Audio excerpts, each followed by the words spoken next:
Greetings and welcome back to all of our SKYWARN spotters for a quick refresher training. We will go through many elements within the SKYWARN training session that you attended live, but for this one we will go a little bit more into depth on some of the weather elements. Once you are finished, don't forget to take the quiz at the end so we can send you your new SKYWARN spotter ID number.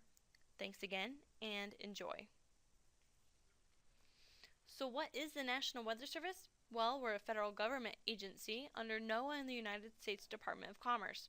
Our prime directive is the protection of life and property by issuing timely weather and river forecasts, as well as issuing severe weather watches and warnings for hazardous weather. The National Weather Service has over 122 offices providing nationwide coverage. Now for the Boston office, we cover most of Massachusetts except for Berkshire County, portions of northern Connecticut, as well as the state of Rhode Island. So why are you here? Well, we need eyes on the ground. 1/3 of our warning decisions are based on reports. When I'm sitting on the warning desk, I'm going to be looking for 3 things. 1, is the environment favorable for severe thunderstorms? 2, what does the actual storm structure look like? And 3, am I getting any reports? If I get 2 out of those 3 elements, I'll be pulling the trigger and issuing a warning. What is SKYWARN? Well, SKYWARN is you. Average citizens, amateur radio operators, first responders, basically civilian volunteers trained by the National Weather Service who report specific weather conditions to us. Whether these can be wind gusts, the largest hail size, how much rain has fallen in 24 hours, and certain cloud formations. Basically, everyone here has a common bond. They have an interest in weather and helping public safety. Now, we have a lot of great examples of SKYWARN spotters out there, but there are unfortunately a few bad apples, and this is an example of a bad SKYWARN spotter. Behind us getting through.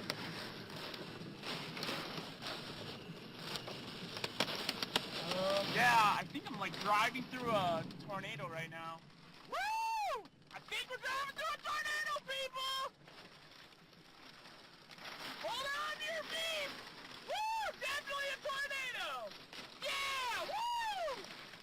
Just gonna hold still. Totally awesome! And I wanted to be a storm chaser. Now we're gonna move though, because I like to.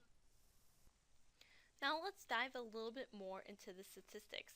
First, looking at tornadoes, how many occur per state per year? So the annual number of tornadoes per state.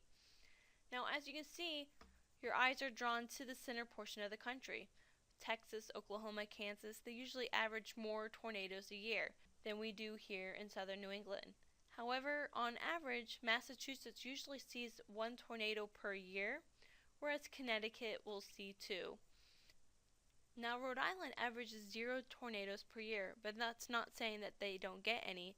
Back in 2013, Rhode Island actually had a tornado occur on Block Island. Now, looking at how many tornado watches the Storm Prediction Center issues per year, you can see here in southern New England, we usually average 1, maybe 2 tornado watches a year. That's not a lot, especially compared to the average number of severe thunderstorm watches that we receive. You can see that southern New England usually averages between 5 to 10 severe thunderstorm watches per year. Now, a lot of people like to come to our talks because we do talk about tornadoes, but keep in mind that most of our severe weather occurs from strong winds and or hail within these severe thunderstorms. In diving more into each element, as you can see, tornadoes per year, portions of southern New England usually averages about 1 tornado. But these numbers do go up when it comes to severe hail days. Southern New England averages between 2 to 4 severe hail days per year.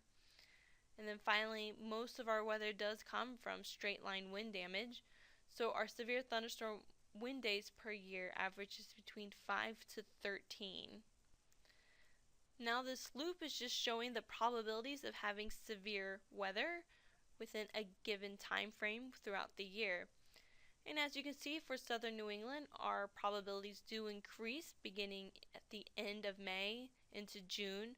We typically peak out near the beginning of July, and we begin to slacken off in August and in September. Now that's not saying that we don't get severe weather outside of this time frame. In fact, I'm sure many of you can recall back on October 3rd, 1979, a very strong tornado struck Windsor Locks, Connecticut. In fact, this was an F4 tornado which killed 3 people and injured over 500. So this is a good reminder that we all should be aware and be prepared if severe thunderstorms are being forecast. Now there are 4 main thunderstorm ingredients that we should all know. The first one is moisture, second, source of lift, followed by instability and wind shear. Focusing on the moisture, it's the first and foremost thing that you actually need. Now our moisture typically comes from either the Atlantic Ocean or the Gulf of Mexico, but occasionally we can get a little bit of moisture from the Great Lakes. Basically, moisture is important because it forms the clouds and the precipitation associated with these thunderstorms. Without moisture, we would not have any thunderstorms, or even clouds for that matter. Next thing we need is instability, which is when warm, moist air near the ground with cold air above. And the greater the instability, the more favorable conditions are for thunderstorms. So think of instability as the following. You put a pot of water on your stove. It's all the same temperature the water is. You turn your stove on, and the bottom portion of that water begins to warm up. You get that warm air. So having that warm air at the bottom and that cooler air top, that is your instability. Once you have your moisture and your instability, you need a source of lift. You need a forcing mechanism to cause air to rise, setting the thunderstorm process in motion. Now, some source of lift can include solar heating, a dry line, terrain, and sea breezes, but most often here in southern New England, we get cold fronts and we get warm fronts. Now, focusing actually more on the cold front, what happens is you have warm, moist air out ahead of the front. You have this cold, sinking air slamming into this warm, moist air, and because cold air sinks and warm air rises, you begin to start that thunderstorm process, because when the cold front hits that warm air is going to lift up. And finally, you need shear. Shear is how the wind changes speed and or direction with height. There is always some degree of wind shear present within the atmosphere. Now the example on the left, as you can see, these arrows are indicated wind, and they are all the same size and the same length and the same strength, allowing this thunderstorm updraft to go up, but the rain will fall right on top of it, cutting its updraft. So this thunderstorm cannot maintain itself. However, on the right, you have wind shear. You have stronger winds aloft with some weaker winds down here at the surface.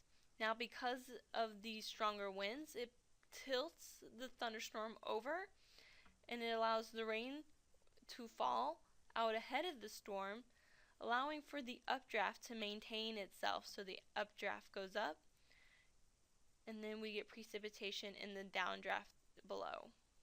Now this is an example of a storm that has very strong winds aloft, perhaps maybe even too strong to create severe weather. As you can see, the tops of these thunderstorms are stunted as they try to grow taller. They can't keep going because the wind is so strong. However, this is an example of an isolated thunderstorm with weak winds aloft. You can see that it's pretty vertical, straight up and down. When the updraft goes up, the raindrops collect near the top of the storm, and then because there's no winds aloft, the rain comes straight down. So you have the updraft that goes up and the rain that goes straight down. So the downdraft of the rain cuts off the updraft in only 20 minutes. The storm will die out and go to rest into the thunderstorm cemetery. There are 3 main stages of thunderstorms: the cumulus stage, the mature stage, and the dissipating stage. Now the cumulus stage is where the thunderstorms start to grow, so you have your moisture, you have your source of lift, and you have some instability.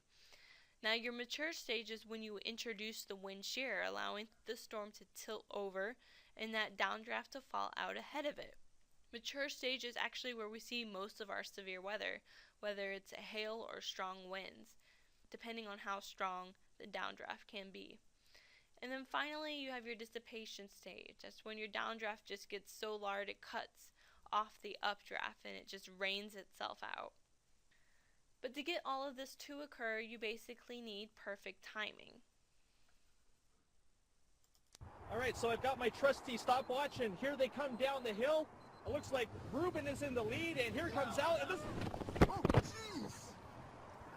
That was a bad idea. At Riverside Park, Rob Leth, Global News.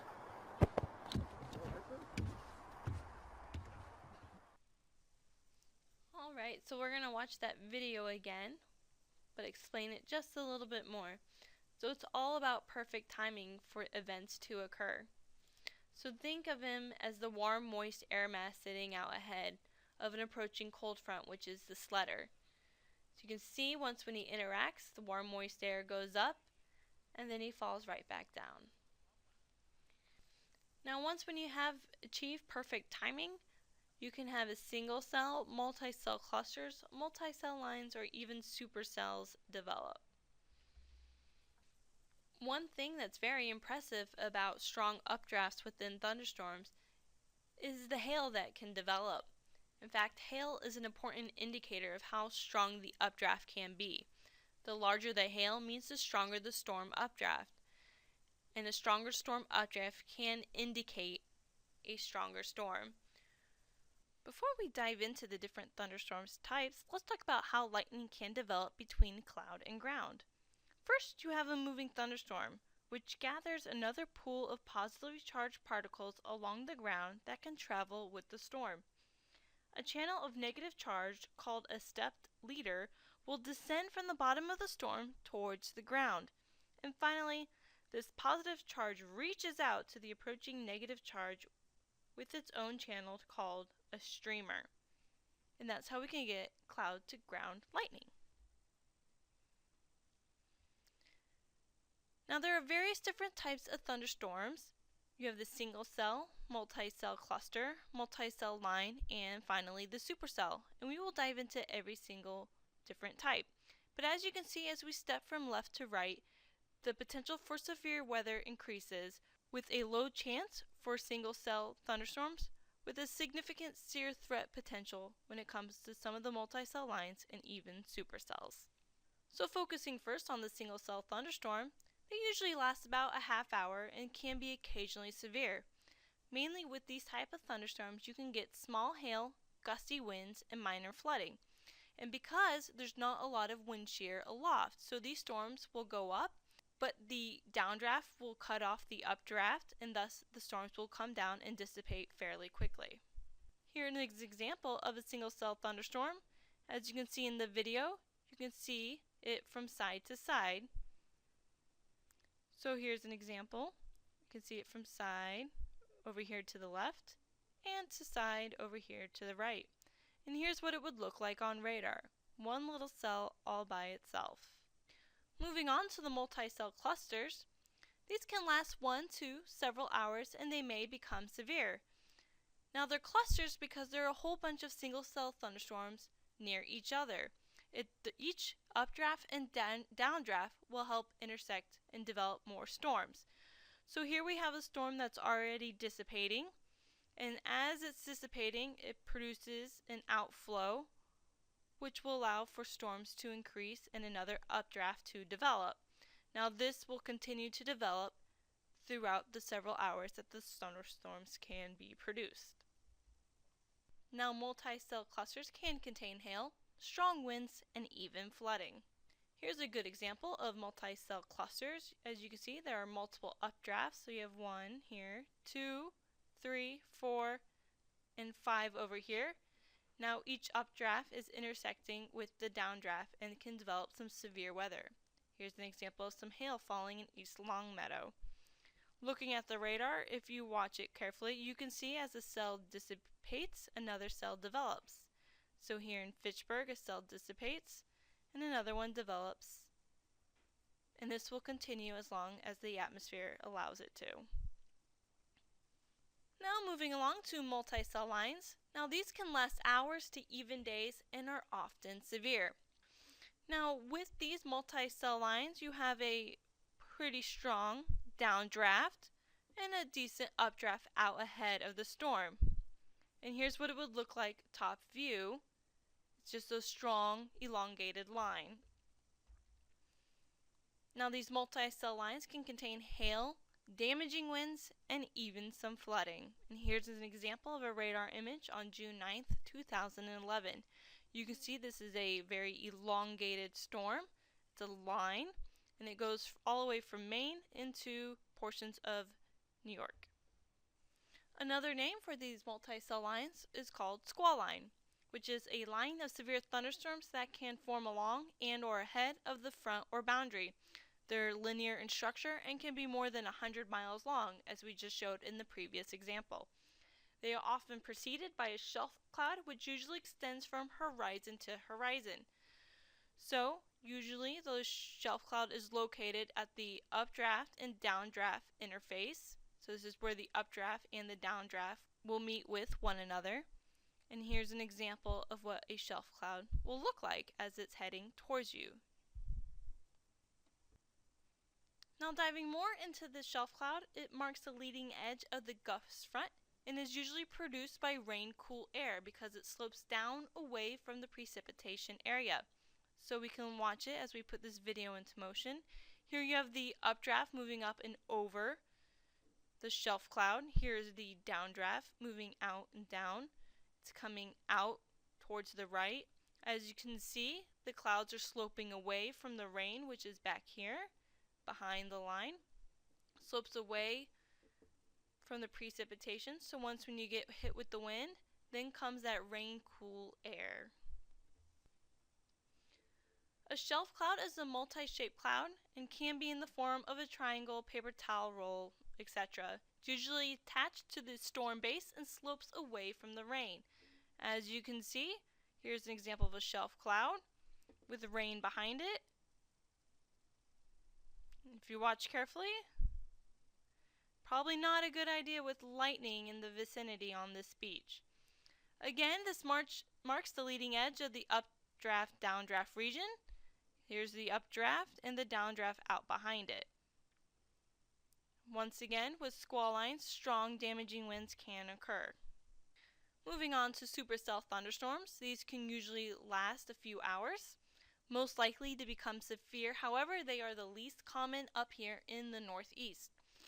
With supercell thunderstorms, you can get the large hail, gusty winds, and even tornadoes. So here is a classic structure of what a supercell thunderstorm looks like. Now it's a little different than the squall lines, as the updraft is on the back side of the storm. So here's the updraft as it moves up. Sometimes it could be so strong that it punches up above the top of the clouds and creates something called an overshooting top. So there's your updraft. Now the wind shear can be pretty strong, so that's why you have the downdraft out ahead in the front. So here's your downdraft region. Now usually where your strong updraft is, that's where you have a precipitation-free base, and the most likely location of where you can get a wall cloud and eventually a tornado. Diving more into some of those supercell features, first the overshooting top. The overshooting top is a characteristic of a very strong updraft. Again, that's why we can get some of the large hail. The updraft goes higher than the rest of the clouds near it. It overshoots the tropopause or equilibrium level and into the stratosphere. So again, strong updraft, overshooting the anvil or the top of the supercell. Now focusing more down at the surface, the rain-free base. The rain-free base is a dark horizontal cloud base with no visible precipitation beneath it. It typically marks the location of the thunderstorm updraft. Tornadoes may develop from wall clouds attached to the rain-free base. Wall clouds. Wall clouds are an abrupt lowering from the rain-free base. When seen up close, many wall clouds exhibit rapid upward motion and cyclonic rotation. However, not all wall clouds rotate. So here's an example of the rain-free base. And you can see the rotation within this wall cloud and the upward motion. You can see some clouds continue to develop into the storm. Now again, the rain-free base region in this abrupt lowering is the wall cloud, and here is where your downdraft, your rain region is to the right. And sometimes we can get a little tail cloud that points towards the rain. Funnel clouds is a rotating column of air not in contact with the ground. It can be a precursor to tornado development, however it can be confused with scud. Here's a great example of seeing the rotation within this particular storm. The biggest question is it touching the ground? However, it's hard to tell because we have some trees in the way. And finally, the tornado is a violent rotating column of air in contact with the ground. Not all tornadoes are associated with wall clouds. So here we have the rotation touching the ground. We saw that debris being lofted up in the air. There's some more debris, so you can tell it's in contact with the ground, and thus a tornado. Now that we've gone over shelf clouds and wall clouds, it's important to know the difference between the two, as they are two different types of cloud features. First, the shelf cloud is an outflow feature. It slopes away from the rain. It's associated with the squall line, and it marks the leading edge of the updraft-downdraft region. Now with a wall cloud, it is an inflow feature. Recall that it's where the updraft is located. It slopes towards the rain. It's associated with the supercell, and it's at the rear of the storm.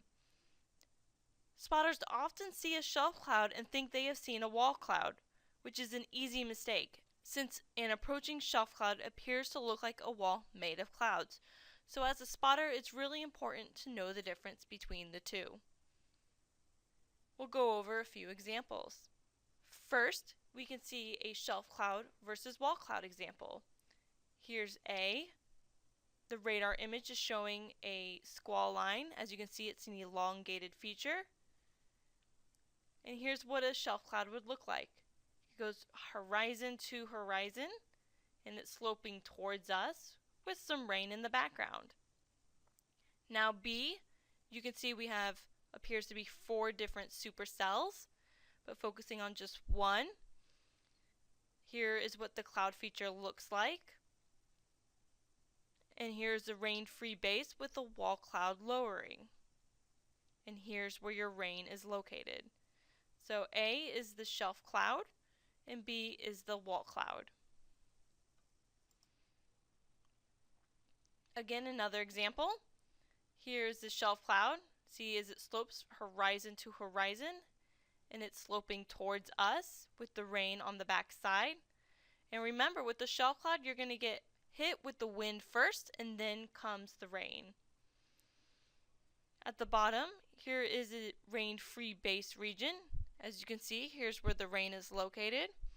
This little area right here is your wall cloud, and you can see it's pointing a little bit towards the rain. Here's your little tail cloud feature.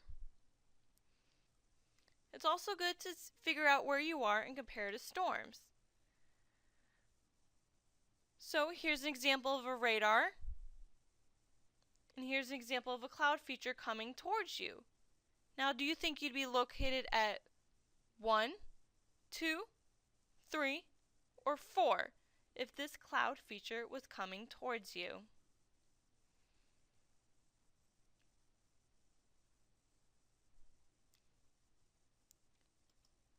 If you answered 1, that is correct, because remember, this is a shelf cloud, and here's your line of storms. It's heading towards you, and in fact, you can see this little fine line moving out ahead of the storms. That's where your gust front is located. That is where the updraft, downdraft region's associated. So recall, with this little gust front, that's going to give you the winds first, and then the rain behind it. Here's another example. Here we have a very potent squall line coming towards us. That little fine line coming out ahead, that's your gust front. That's where the wind is going to be associated with. So recall, we get a shelf cloud with this feature. As you can see, the cloud slopes away from the rain towards us with the rain on the backside. Here is an example of what a tornado could look like on radar. You have this little kidney bean shape.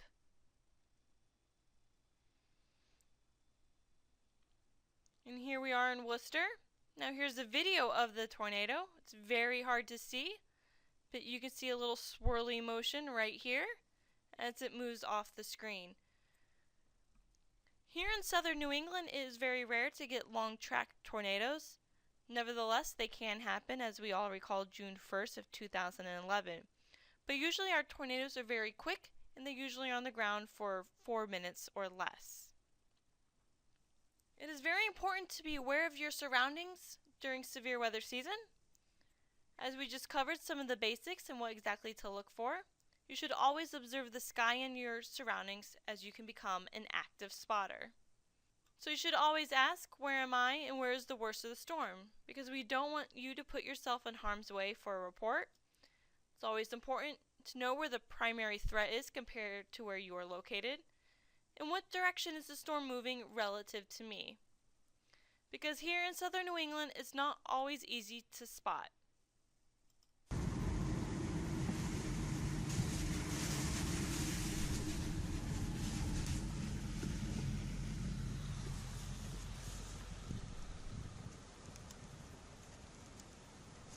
Holy. It's friggin' right there.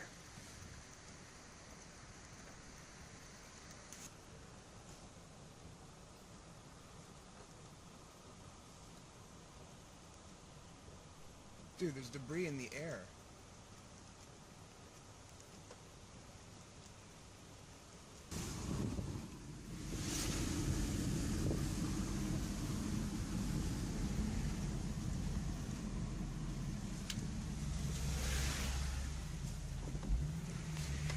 Right over there.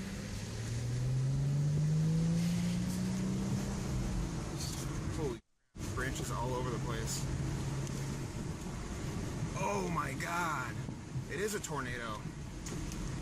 I can't even get through. So this is a great example of what not to do. First, you should never use your phone or take a video while you are driving. As you saw, he kind of got off the road a little bit there. Also, did we ever see a tornado develop? We did see a little bit rotation in the clouds. However, we couldn't see if it touched down because of all the trees that were in the way. Spotting in New England can be hard. Here's an example of what looks to be a wall cloud developing near Stonehill College. But will we be able to tell if anything touched the ground? Probably not, because there's too many trees in the way. We can't tell if anything has touched the ground.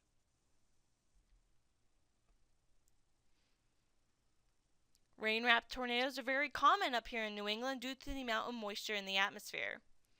As we can see, these cars are pulling off into the rest area because of the tornado. They perceive the threat out ahead of him. But as the tornado gets masked in rain, it gets dark, you can see cars driving on the interstate straight towards the tornado. They are just not aware of their surroundings. So that's what we encourage our spotters to do, is just be aware of your surroundings. Water spouts. There are two different types of water spouts. First is the fair weather, which forms over water and can grow from water to cloud or cloud to water. Winds are generally less than 60 miles per hour, but they can be common, lead towards 30 to 40 miles per hour. Tornadic water spouts form just like tornadoes, but it's over the water. There's rotation within the storms, and winds can be 65 miles per hour or higher. Water spouts can be dangerous to boaters, as well as people on shore, because if waterspouts move on land, they become tornadoes. Microburst is a sudden outrush of wind from a thunderstorm which produces straight-line wind damage. It lasts less than 5 minutes and can impact an area less than 2.5 miles wide. So here's an example of a microburst at Bradley International Airport. You can see the sudden rush of wind and rain.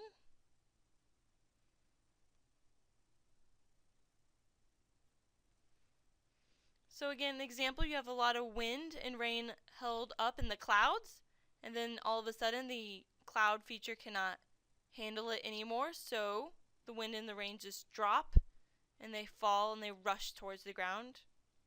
We did have a classic example of a microburst back in 2014 on Mount Tom. Here's what the radar image looked out in Western Mass, and here's the amount of damage that it caused. In fact, this microburst defaced one side of the mountain.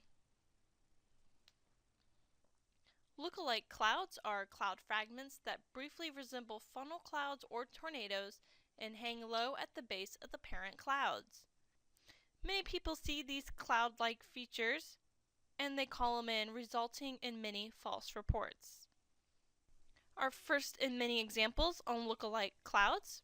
Here we have a very interesting cloud feature that goes from the base of the cloud all the way to the ground. Now first, we cannot tell if it's causing damage or not, or if it is a tornado, as there are many trees in our way. Also, if you look closely, it actually looks pretty fragmented at the base. It is a big question if it even is attached to the base. So this is just an example of a lookalike cloud, and we encourage our spotters not to report this in. Here's another interesting cloud feature hanging from the base of the cloud. We again cannot tell if it is a tornado or not, as we have many trees in our way, or if it is touching the ground. However, this is just another example of a lookalike cloud, as it is pretty fragmented. And here's another example on Martha's Vineyard. As you see, it's a very interesting cloud as it has these swirly motions within it, which many people may take as some rotation in the mid-level of the atmosphere. However, we are actually looking at the cloud base down here, and this is where you would find your lookalike clouds, your wall clouds, anything along those lines. So we're actually looking down here and not so much up here. So again, this is just another trick that Mother Nature is playing on us, and a good example of a lookalike cloud. So let's move on to the spotter's role. What exactly do you report to the National Weather Service? Well, first we want you to know the tell method. We encourage you to tell us the time of the event type, the location of view, and the location of the weather event.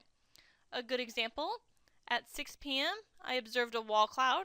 I'm about 5 miles south of Boston, looking to my northwest. This observer reported his time, 6 p.m., the event type, which is a wall cloud, the location of him, he is 5 miles south of Boston, and the location of the weather event is to his northwest. When it comes to reporting certain events, we want to know what type of event occurred. If it's hail, we want you to report the largest stone that you see. If it's wind, please report the highest gust. When did the event happen? Is it happening now? Did it happen 5 minutes ago? Did you just get back from vacation and your fence has fallen down? And finally, where are you located and where did it happen? So let's discuss what the National Weather Service considers a severe thunderstorm. Do you think the National Weather Service will be issuing a severe thunderstorm warning if there are thousands of lightning strikes per minute? The answer is no, because every single thunderstorm has lightning, so we are not going to be issuing a warning for every lightning strike. Will the National Weather Service be issuing a severe thunderstorm warning if 50 inches of rain occurred within an hour? The answer is no. The criteria for a severe thunderstorm warning does not include rainfall. However, if you do receive 50 inches of rain within an hour, then please let us know, as we will hopefully have already issued a flash flood warning. So what does the Weather Service consider severe, or what would trigger a severe thunderstorm warning? If you have winds at or greater than 58 miles per hour, if hail is at or greater than 1 inch, if you witness a tornado or if there's a tornado on the ground, or if there is widespread wind damage. It is very important for accurate spotting because false reports would lead to false warnings, which will make the public take no actions, which could result in fatalities or injuries, something along the lines of the cry wolf method. So our advice to our spotters is to just take a deep breath, report only what you see, not what you think you see, not what you wanted to see, and not what you heard someone else saw, only what you have witnessed. And we want you to stay calm. When it comes to reporting for the National Weather Service focusing on tornadoes, please call us and let us know if you have witnessed a tornado, a funnel cloud, or a rotating wall cloud. We prefer reports in real time, but we will gladly take reports anytime. Now moving on to tornado safety, focusing on the indoors, we want you to know the duck method. Go down to the lowest level, under something sturdy, cover your head, and keep in shelter until the storm has passed. Some things to include in your shelter or your place to take cover could be a first aid kit, shoes, and a whistle.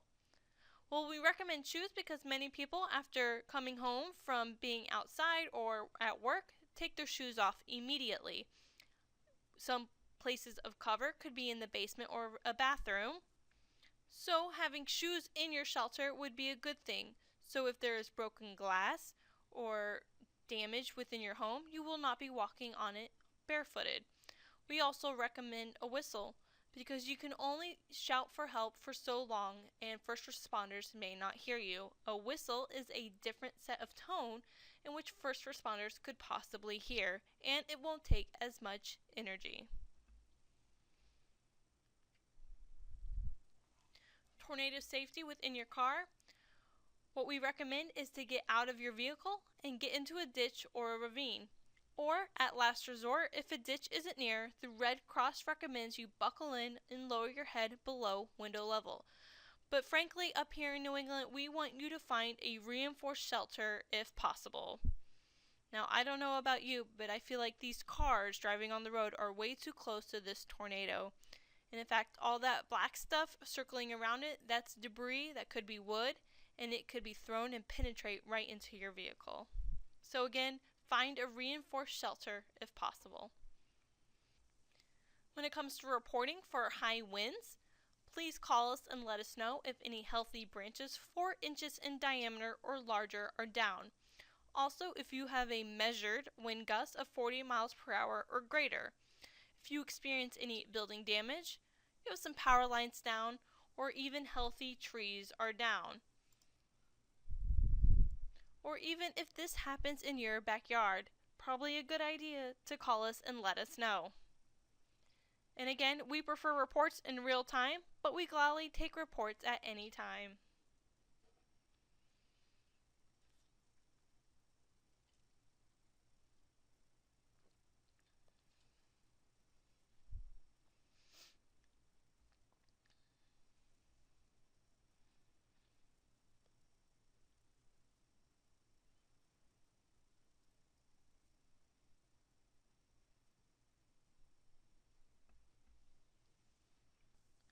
Now let's discuss some reporting do's and don'ts when it comes to winds. Please do not call us and let us know when small branches and twigs have fallen.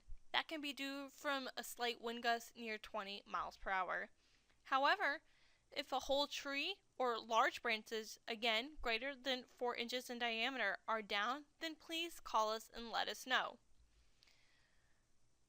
However, if the twigs and small branches are down due to ice, then always do call us and, if possible, report the ice thickness. Again, when it comes to winds, please report what it is you see, not what you think you see. For example, instead of calling us and let us know that you think a tornado hit your house because all your trees are down, the proper way to report is, I have several 10-inch diameter trees down due to some strong winds with this passing storm.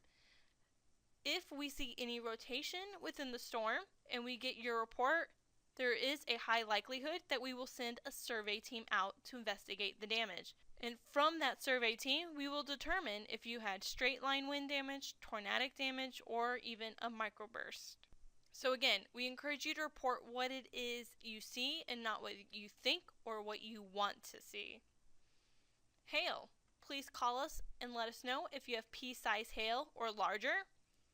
Again, we prefer reports in inches, but you can use common objects such as coins, penny, nickel, quarter, athletic items, softball, baseball, tennis ball, golf ball, or even food items such as an apple or even a watermelon.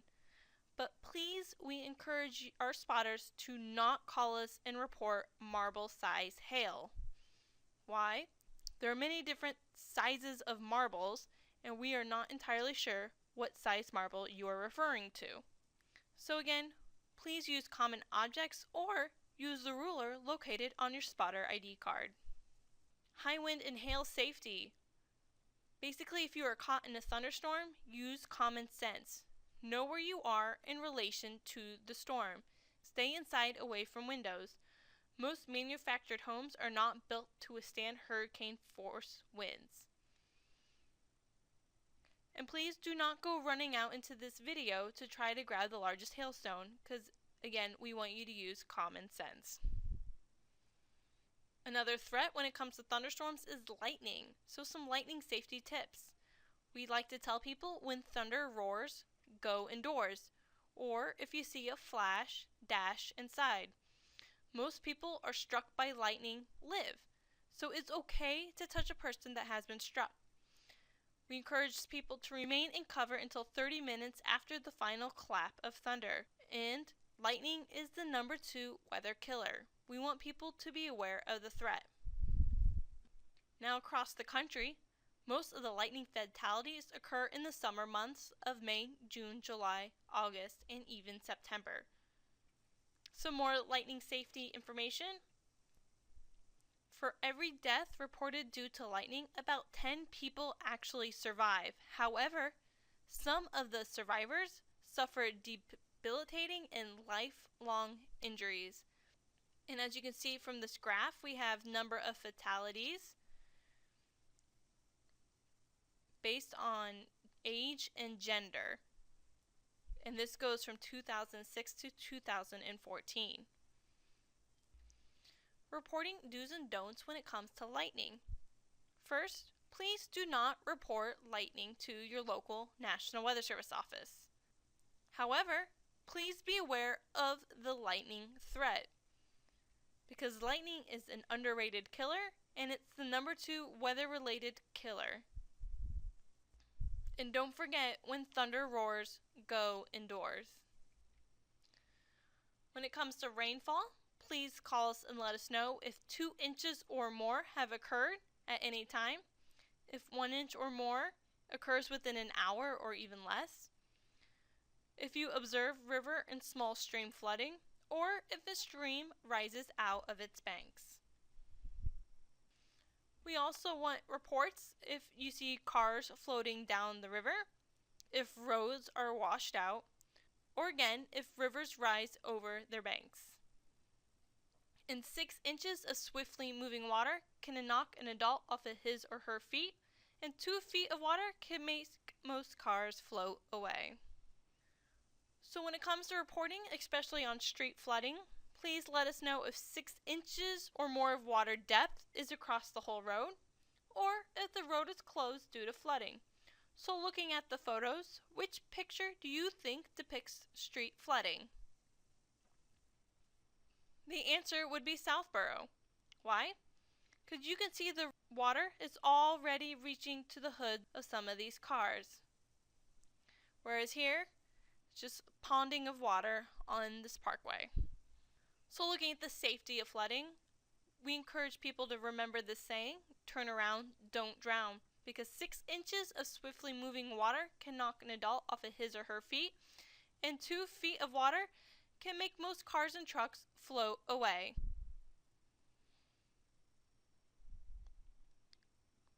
Now, do you think it's safe to be on this bridge with this car coming down? Most likely not, because this car could knock one of the support beams and drop the bridge. So, some more reporting do's and don'ts when it comes to flooding. Are you going to call the National Weather Service and let them know you have a little ponding within your parking lot? Or if the Warwick Mall is underwater? Hopefully this one was easy, and you would call if you witnessed the Warwick Mall is underwater. Reporting when it comes to snow. Please let us know when 2 inches of snow has fallen, or if you get an inch or more within an hour. Finally, at the end of the storm, please give us a final total, and also if you witness any snow squalls, thunder snow, or a quick change from rain to snow or back again. Here's a quick refresher on how to measure snow. First, find a clear, flat, open area away from trees and buildings. Take several measurements around the area because we want you to avoid the drifts and the bare spots. Finally, report the average value that you have gathered.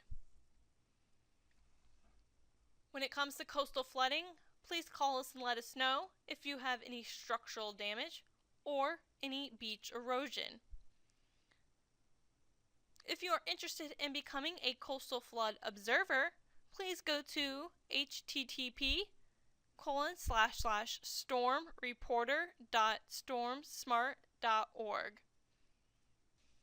When it comes to ice, please report any radial ice of 1/4 inch or more. To measure from the edge of the object to the edge of the ice. If it's uneven, like the image to the left, measure on both sides and take the average.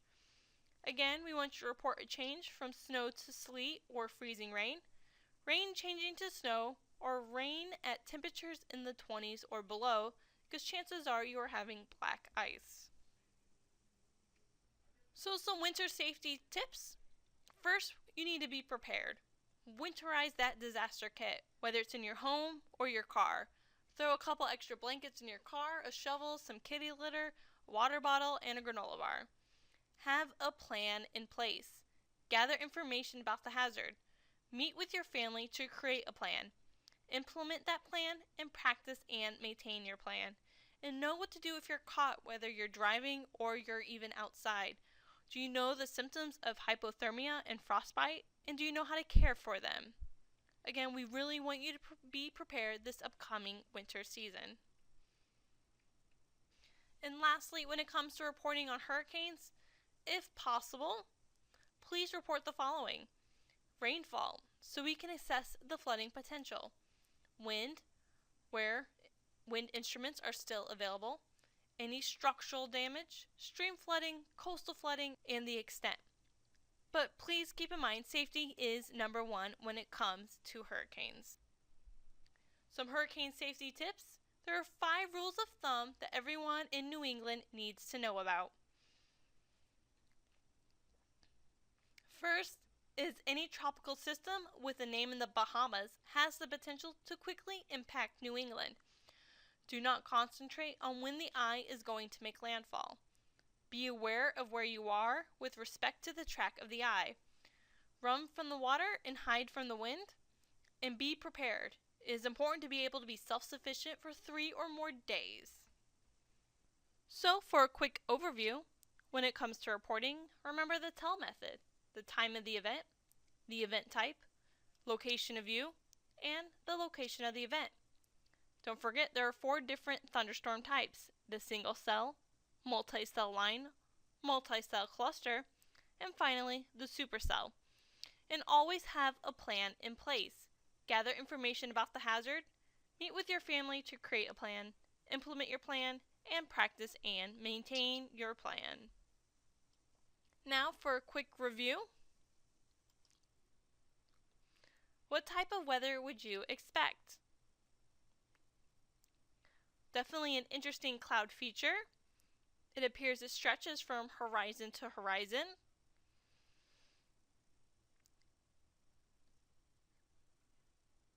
So this cloud feature is a shelf cloud, and with shelf clouds we first get the wind and then the rain. So the strong winds come first and then heavy rain on the backside. It's a night after heavy rain fell in town and you are driving up the road and you see this. Would you call the weather service? Yes, because this road was washed out. You see this cloud feature. What type of weather would you expect?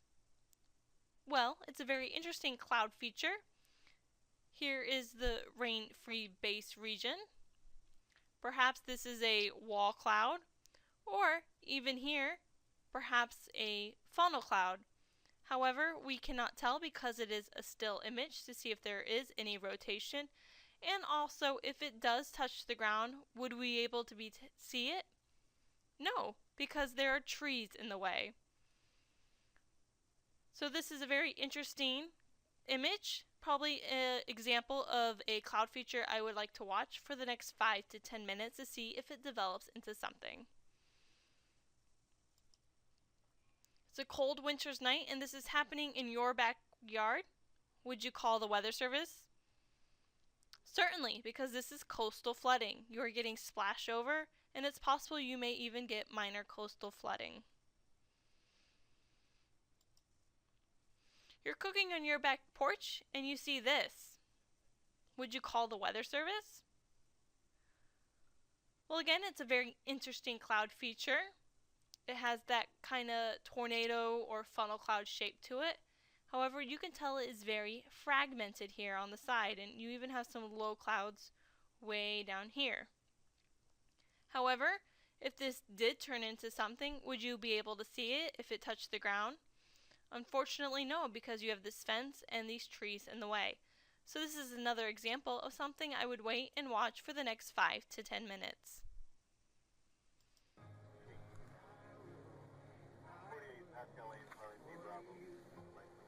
You see this cloud feature? What would you report? Definitely see some rotation. Definitely a lot of rotation, some upward motion. And I would definitely say it is a tornado, just because you can see it's picking up on a lot of dust and debris in the air, especially back here. So this is something I would definitely call the weather service and report.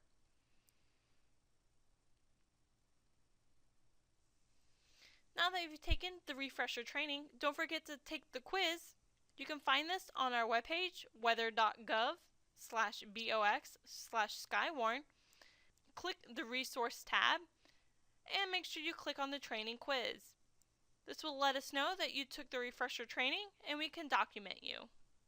We want to thank you for your time for this quick 1-hour refresher training. We look forward to seeing you soon. Goodbye.